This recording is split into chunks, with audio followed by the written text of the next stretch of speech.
বোরের 1913 খ্রিস্টাব্দে বোরের পরমাণু মডেলের বর্ণনার উপর ভিত্তি করে ওনার পরমাণু মডেলটা যেটা বলা হয়েছে তার প্রস্তাব তিনটা একটা শক্তি সম্পর্কিত কৌণিক ভরবেগ এবং শক্তি শোষণ এবং বিকিরণ। প্রথমটা হলো শক্তি সম্পর্কিত প্রস্তাবটা এরকম, উনি বললেন যে এই যে নিউক্লিয়াসের চারিদিকে ইলেকট্রনগুলো সবসময় আবর্তনশীল, এই ইলেকট্রনগুলো আবর্তনশীল, এই আবর্তন করার সময় যে শক্তি নিয়ে তারা ঘুরে, তারা ঘূর্ণয়মান, ওই শক্তিটা একটা নির্দিষ্ট মান নিয়ে ঘুরে, ওই শক্তিটা সে হারিয়ে ফেলে না এবং কারো কাছ থেকে তাকে নিতেও হয় না।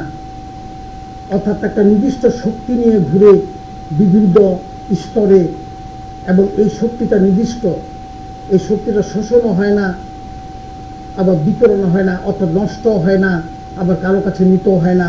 যে শক্তি নিয়ে সে ঘুরে ওই শক্তিটা সর্বদাই নির্দিষ্ট, অনুমোদিত, এবং এটা বিভিন্ন নিউক্লিয়াস থেকে যত দূরে যাবে এই শক্তিটা ততই পার্থক্য হতেই থাকবে। এর উপর দিয়ে উনি আবিষ্কার করছিলেন এইগুলো কক্ষপথ, অর্থাৎ ইনার্জি লেভেল, এগুলোর নাম দিচ্ছিল উনি শক্তি স্তর বা ইনার্জি লেভেল। এবং উনি বলল এই শক্তি সমানুপাতিক নিউ ফ্রিকোয়েন্সি, কম্পাঙ্ক, অর্থাৎ কম্পাঙ্ক যত বেশি হবে শক্তি তত বেশি হবে। এবং এই মানটাকে যদি তুলে এই সমানুপাতিক চিহ্নটা উঠায় দিলে একটা এইচ পাওয়া যাবে, এইচ নিউ। এই মানটা যেটা পাওয়া যাবে, প্রথমে যে মানটা পাওয়া গেল এই মানটা তারপরে আবার তার দ্বিগুণ হয়ে যাবে, তারপরে এটা 3 গুণ হয়ে যাবে, তারপরে এটা 4 গুণ হয়ে যাবে।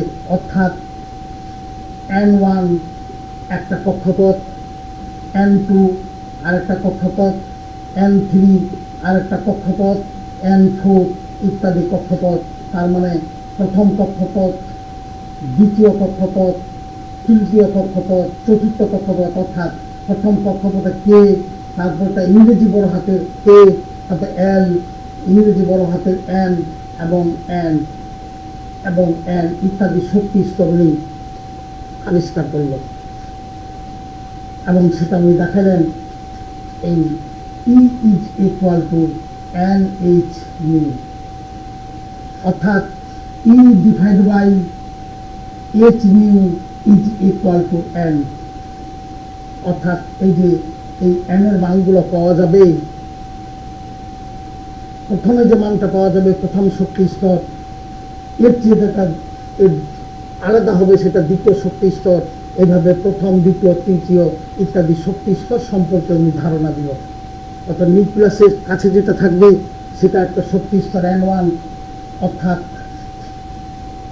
উনি বলল কে, এল, এম, এন ইত্যাদি শক্তি স্তর, প্রথম, দ্বিতীয়, তৃতীয় শক্তি স্তর।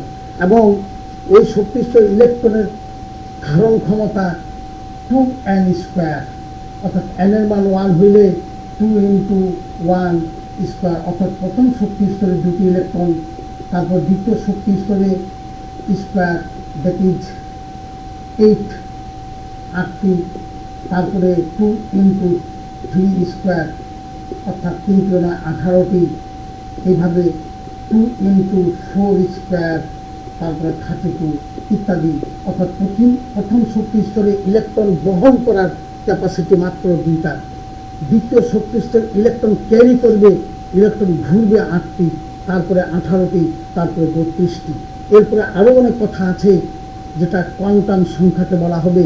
শুধু বোরের কথাটা বলল যে উনি নির্দিষ্ট শক্তি স্তরগুলো আবিষ্কার করে, এবং শক্তি স্তরগুলো বলল প্রথম, দ্বিতীয়, কে, এল, এম, এন ইত্যাদি ইত্যাদি। এভাবে 7টি শক্তি স্তর আবিষ্কৃত হয়েছে। এই 7টি শক্তি স্তর দিয়ে 118টি মৌলকে ব্যাখ্যা করা যাবে। এটা আমরা যখন পর্যায়ের সামনে আসবো সে সম্পর্কে আরো বিস্তারিত তোমরা জানতে পারবে।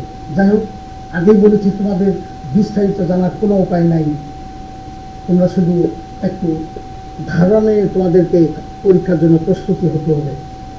আর 2 নম্বরটা হলো কৌণিক ভরবেগ। এটা কথা হলো এইরকম, এই নিউক্লিয়াসের চারিদিকে যে ইলেকট্রন ঘুরে, এই ইলেকট্রনের ভর যদি m হয় এবং ঘূর্ণমান ইলেকট্রনের গতিবেগ যদি v হয়, এবং এই নিউক্লিয়াস থেকে এখানকার যদি রেডিয়াস বা ব্যাসার্ধ r হয়, তাহলে তিনটা জিনিসকে যদি গুণ করা যায় mvr, এটা সমান হবে h কে টয়েস পাই দ্বারা। হ্যাঁ, h হলো প্লাঙ্ক ধ্রুবক, একটা ধ্রুবমান প্লাঙ্কের মান একটা। তাহলে এটাও জানা, এটা ভাগ দিলে প্রথমটার পাওয়া যাবে, এইভাবে দ্বিতীয়টার পাওয়া যাবে, তৃতীয়টা পাওয়া যাবে। অর্থাৎ এটা যদি পূর্ণ সংখ্যা দ্বারা গুণ করা যায়, পূর্ণ সংখ্যা দ্বারা গুণ করলে পরবর্তীটা পাওয়া যাবে। অর্থাৎ NH divide by twice pi, n যেখানে কক্ষপথ, এবং এই কক্ষপথগুলো পূর্ণ সংখ্যা, অর্থাৎ 1, 2, 3 এটা হবে না 1.5 বা 2.5, 2.1 ইত্যাদি হবে না, পূর্ণ সংখ্যা হবে। অর্থাৎ mvr কে NH বাই টয়েস পাইকে পূর্ণ সংখ্যা দ্বারা গুণ করলে আমরা শক্তিগুলা কৌণিক ভরবেগটা আমরা পেতে পারবো। অর্থাৎ n হলো কক্ষপথ, এটা হলো কৌণিক ভরবেগ। কৌণিক ভরবেগ হইলেও আরো বিস্তারিত আছে, অত দূর আমরা যাওয়া যাবে না। তোমরা শুধু এটুকু জানে রাখো, নিউক্লিয়াসকে কেন্দ্র করে ইলেকট্রন যে আবর্তনশীল ইলেকট্রনের ভর যদি m হয়, তার গতিবেগ যদি v হয়, এবং নিউক্লিয়াস থেকে তার ব্যাসার্ধ যে r হয়, তাই mvr equal to NH divide by twice pi, যেখানে n হলো কক্ষপথের সংখ্যা এবং প্রথম, দ্বিতীয়, তৃতীয়, অর্থাৎ h বাই টয়েস পাইকে পূর্ণ সংখ্যা দ্বারা গুণ করলে বিভিন্ন শক্তি স্তরে কৌণিক ভরবেগগুলো পাওয়া যাবে। এই হলো 2 নম্বর প্রস্তাব। 3 নম্বরটা হইল, যখন ইলেকট্রনগুলো আবর্তনশীল হয় তখন এই নিম্ন শক্তি স্তর থেকে যদি উপরে চলে যায়, তখন শক্তির শোষণ ঘটবে। অর্থাৎ এটা যদি E2 হয়, এটা যদি E1 হয়, তাহলে E1 E2 কে E1 থেকে বিয়োগ করলে সেটা পাওয়া যাবে ডেল E, এবং এই ডেল E সমান হবে h নিউ, এই মানের সমান হয়ে যাবে। অর্থাৎ শক্তির পার্থক্য ইকুয়াল টু h নিউ। এখান থেকে পার্থক্যটা বাহির করলে এখানে কম্পাঙ্কর মানটা বের করা যাবে, যেহেতু এসটা জানা, প্লাঙ্ক ধ্রুবক জানা, কম্পাঙ্কটা বের করা যাবে। এই হল শক্তির শোষণ এবং বিকরণ সম্পর্কিত প্রস্তাব। নিচের শক্তি উপরে উঠে গেলে শক্তি সঞ্চয় করে উপরে উঠতে হবে, শোষণ করতে হবে, খাইতে হবে, শক্তি এনার্জি ইষ্টপুষ্ট হয়ে তারপরে দোতলা 3 তলায় উঠা যাবে। আবার ওই উপর থেকে পড়ে গেলে তার কোনো শোষণ করার দরকার নাই, যে শক্তি শোষণ করছে ওইটাই ছেড়ে দিয়ে সে নিচে নেমে যাবে, অর্থাৎ বিকরণ হবে। উচ্চ শক্তি স্তর থেকে নিম্নে আসলে বিকরণ, নিম্ন থেকে উপরে গেলে শোষণ। এটা বোরের এই 3টে আবিষ্কার বোরের বিখ্যাত আবিষ্কার। তবে ওনার ব্যর্থতা হইল, উনি শুধু একটি বর্ণালীর কথা বলতেছিল। একটা বর্ণালীর মধ্যে আরো যে সূক্ষ্ম বর্ণালীগুলো আছে, এই সম্বন্ধে উনি বিস্তারিত তেমন বলতে পারেন নাই। পরবর্তীতে অনেক বৈজ্ঞানিকরা একটা বর্ণালীর মধ্যে সূক্ষ্ম বর্ণালী, লাইম্যান, বামার, প্যাসেন, হান্ট ইত্যাদি আরো সিরিজ পাইছিল, কিন্তু বোর শুধু একটি বর্ণালীর কথা বলেছে। একটি বর্ণালীর মধ্যে সূক্ষ্ম যে বর্ণালী আছে এ সম্পর্কে উনি বলতে পারেন নাই, এটা ওনার ব্যর্থতা। তাহলে রাদারফোর্ড এবং বোরের সঙ্গে তুলনামূলক আলোচনা আর পরবর্তীতে আমি আলোচনায় সে সম্পর্কে আলোচনা করব। বোর সম্পর্কে এইটুকু আলোচনা। তোমাদের সকলকে ধন্যবাদ।